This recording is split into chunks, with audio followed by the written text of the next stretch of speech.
Muy bien, y esta noche hemos convocado a dos infectólogas, ambas muy conocidas, trabajan dentro del equipo de la Universidad Cayetano Heredia. Ellas son especialistas y nos propusieron una mesa redonda. Esa mesa redonda la estamos realizando hoy de manera virtual. Les agradezco, están con nosotros Fiorella Krapp. Fiorella, muy buenas noches, muchísimas gracias. Y también a Camila Webb. Camila, gracias también por enlazarte y por todo el esfuerzo que están desplegando estos días. La primera pregunta va para ambas. Los infectólogos, he leído, están preocupados porque las medidas tomadas por el gobierno para el aislamiento parecen estarnos jugando una mala pasada cuando se restringe hombres, mujeres y horarios en los supermercados. Entonces, esto lo que provoca es aglomeración. Por otro lado, el pánico y la incertidumbre a no saber cuánto más va a durar, ni cuántos días no se podrá salir, provoca que la gente salga en manada y que no respete ni la distancia, ni las medidas de seguridad, nada de lo que se está hablando. Entonces, por un lado buscamos separarnos, pero por el otro promovemos la aglomeración. ¿Cómo lo analizan? ¿Qué características debe tener un aislamiento de este tipo para que sea efectivo? Empecemos con Fiorella, empezamos, para ir en orden. Gracias. Buenas noches, Mávila. Sí, en realidad es una situación sumamente compleja. Nunca antes se han establecido estas medidas tan intensas de aislamiento en nuestro país y en otros países, ¿no? Tenemos que ser conscientes de que la complejidad es aún mayor por la diversidad de nuestra población. Tenemos población muy vulnerable que realmente está acostumbrada y se ve forzada a realizar compras al día, no conocen de repente otra forma o no pueden hacer compras para una semana, por ejemplo. Y es algo que tenemos que considerar. Y cuando se hablaba de las medidas de restricción, de aislamiento social, siempre se ha sabido de que puede ayudar muchísimo a controlar el virus, pero puede tener efectos adversos, digámoslo así, efectos colaterales que en algún momento pueden llegar a ser incluso más importantes que la misma pandemia, ¿no? Entonces ese balance es algo crítico. Me tranquiliza ver que hay expertos, epidemiólogos, matemáticos, ayudando a la toma de decisiones, pero es complejo, es definitivamente complejo. Lo que creo que está en nuestras manos es tratar de establecer estrategias para minimizar el riesgo de contagio dentro de los mercados, de los supermercados, porque tratar de decir que no salgan es algo casi imposible. Quizás podrías llevar a que se generen problemas mayores, como que no se alimenten bien las personas, como que comiencen a tener otros problemas de salud, o que hayan revueltas en algunos sitios por la desesperación. Entonces creo que lo que está en nuestras manos en este momento de repente es más que nada establecer estrategias, y todo esto se está haciendo sobre la marcha, ¿no? No tenemos antecedentes previos. De repente hemos visto cómo otros países lo han hecho, pero nuestra realidad puede ser muy distinta a la de otros países. No somos Corea del Sur, no somos China. Entonces tenemos que sobre la marcha irnos adaptando rápidamente. Hay algunas medidas que se pueden establecer: ordenar a las personas en los mercados, hacer que todos se laven las manos al entrar. En África, que es una realidad incluso más compleja que la nuestra, cuando había el ébola o otras pandemias, a todos los que ingresaban a los mercados se les tomaba la temperatura. Se detectaba a alguien que tenía fiebre, para un lado, se tomaba la muestra, y hay estrategias que pueden ser fácilmente implementadas y que podrían ayudar a minimizar el contagio. hay que siempre, y ustedes están haciendo una excelente labor en eso, educar a la población, que entiendan cuál es el riesgo. Se entiende que ellos tienen que salir a comprar, se entiende que tienen que alimentar a su familia, pero ellos pueden poner de su parte manteniendo esa distancia mínima de 2 metros, tratando de lavarse las manos con el alcohol gel que pudieron llevar en el bolsillo, no tocarse la cara, llevar la mascarilla bien puesta, no estarla jalando debajo de la barbilla. Hay medidas que pueden ser establecidas por cada uno de los ciudadanos y también por el gobierno, las municipalidades, que tienen que sobre la marcha establecer medidas que mitiguen un poco la posibilidad de contagio en estas situaciones, ¿no? Entonces iríamos de la represión a la educación, digamos. ¿Qué agrega Camil? Camil, bienvenida, gracias. Gracias a ti, Mávila. Sí estoy de acuerdo con todo lo que dijo Fiorella.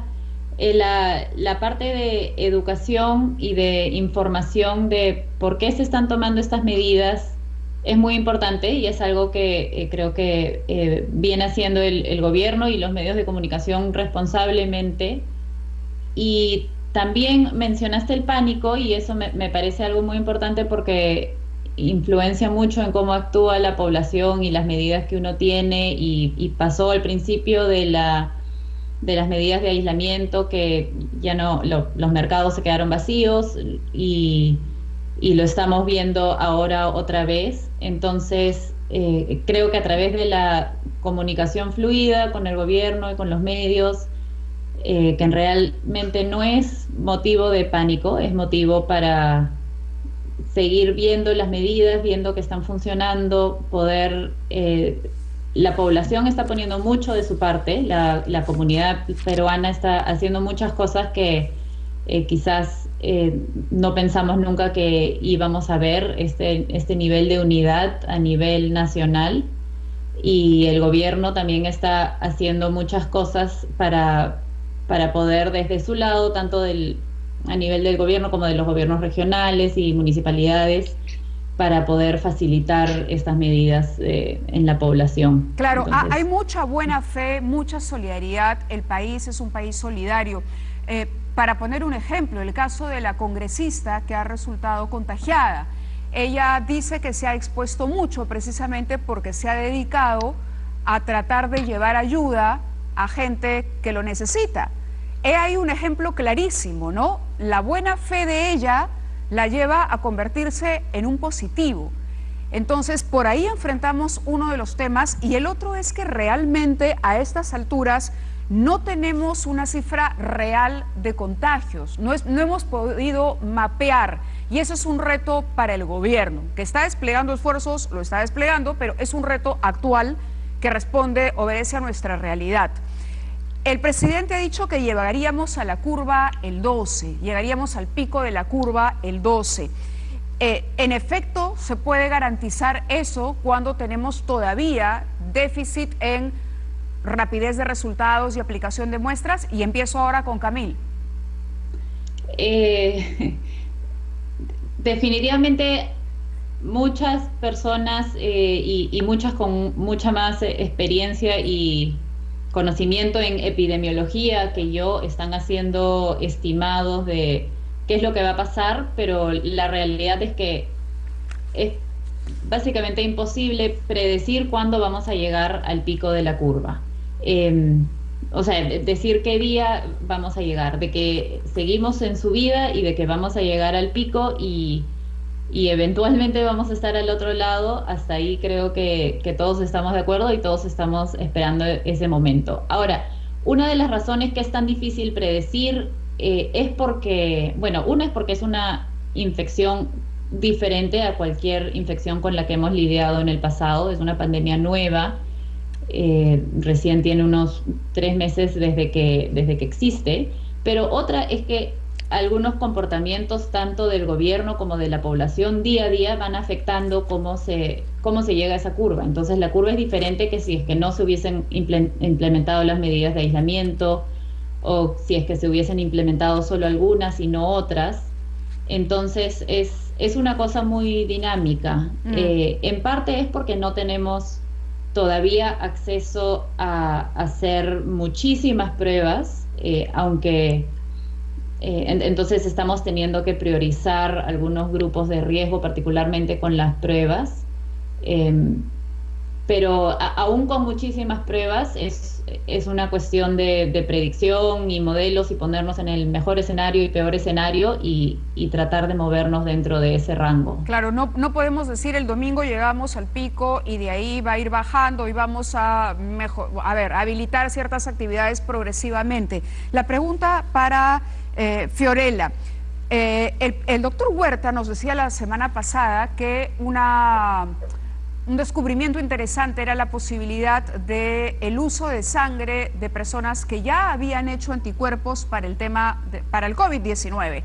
¿Cómo funcionaría eso? ¿Sería en efecto un paliativo? Porque aquí la urgencia de la cura también importa y mucho.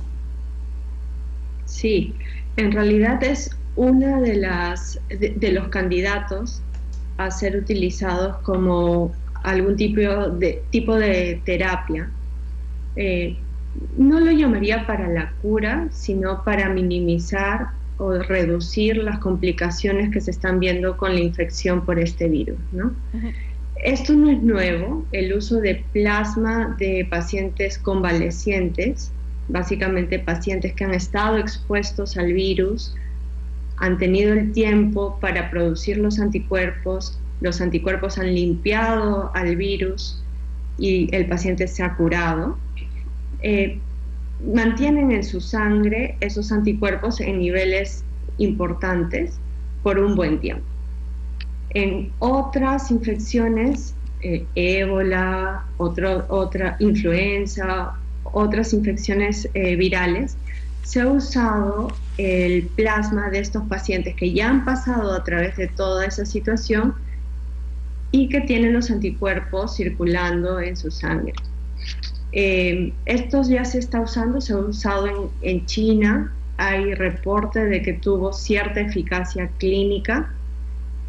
No he visto todavía publicaciones, recordemos que todo tarda un poquito de tiempo en cuanto a la parte científica, se tienen que analizar bien los datos, mandar a publicar, pero esto etcétera. Fiorella, perdóname la interrupción, ¿cómo funcionaría? Es decir, ¿habría que trabajar la sangre de estas personas y dársela a quién?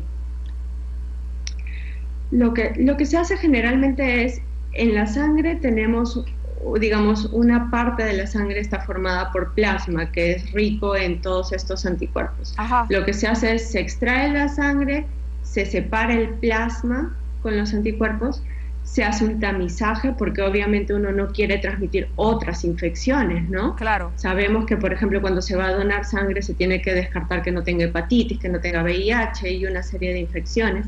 Se tiene que ver que haya correlación con el grupo sanguíneo con el que al paciente se le va a transfundir y después funciona como una transfusión de sangre, básicamente, ¿no? Se ubica, digamos, la compatibilidad, se ve que haya compatibilidad en los grupos sanguíneos y se aplica como una transfusión a la persona que está infectada. Al infectado, el que ha dado positivo. Exactamente.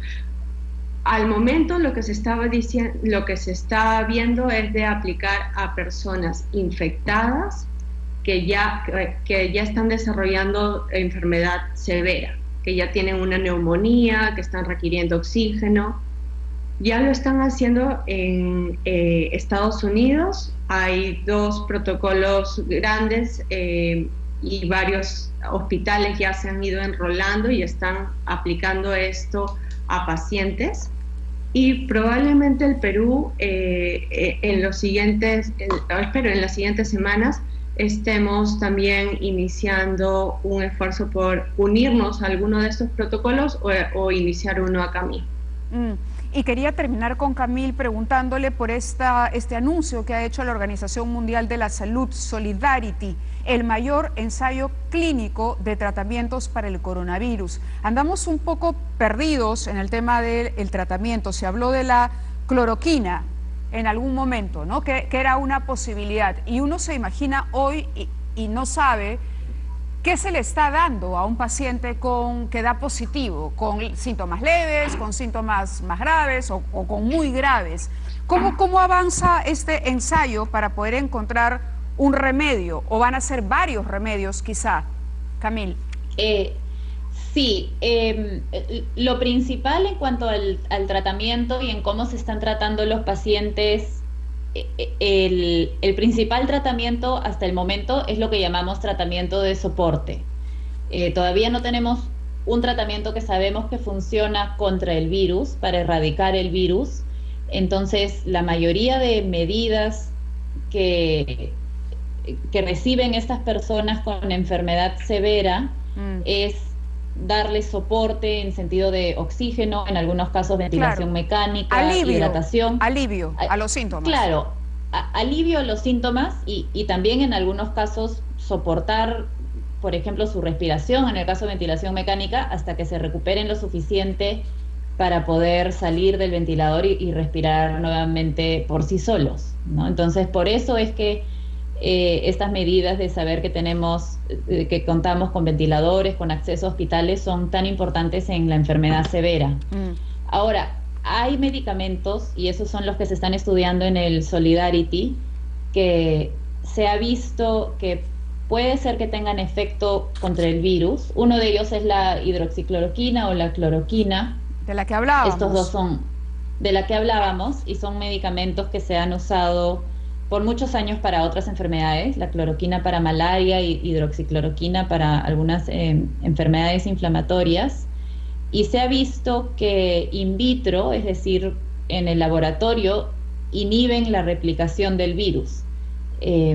Pero ahora en humanos no siempre funciona como funciona en el laboratorio y ya tenemos algunos datos en humanos de estudios todavía pequeños. Algunos sugerían que quizás había beneficio, otros sugerían que quizás no hay beneficio. Entonces por eso es tan importante hacer estos ensayos clínicos grandes donde se estudie este tratamiento en varios pacientes, en varios países, y veamos si es que realmente es mejor que no hacer nada, ¿no? Porque lo principal para los médicos es no hacer daño con ningún tratamiento que pueda ser peor incluso que no hacer nada. Claro. En este ensayo Solidarity se va a estudiar la hidroxicloroquina y la cloroquina. Hay otro medicamento que se llama Remdesivir, que se desarrolló inicialmente para ébola hace algunos años y se ha usado con éxito en algunas personas en Estados Unidos y ha sido reportado su uso, pero casos aislados, entonces todavía es difícil saber si es que esas personas mejoraron por el medicamento o si es que iban a mejorar igual. De acuerdo. Les agradezco haber estado con nosotros en esta suerte de mesa redonda virtual. Las dejo porque tengo que cumplir con Monseñor Jorge Izaguirre, obispo responsable de las cárceles a nivel nacional. Siempre queda él al final, eso es injusto, pero tiene un mensaje importante que transmitir a la población, sobre todo después de que ya se han confirmado en algunos penales, Sarita Colonia, me parece, del Callao, casos positivos de COVID-19, y era algo que se veía venir. A ver si le pido al canal que me permitan 2 minutitos más para poder darle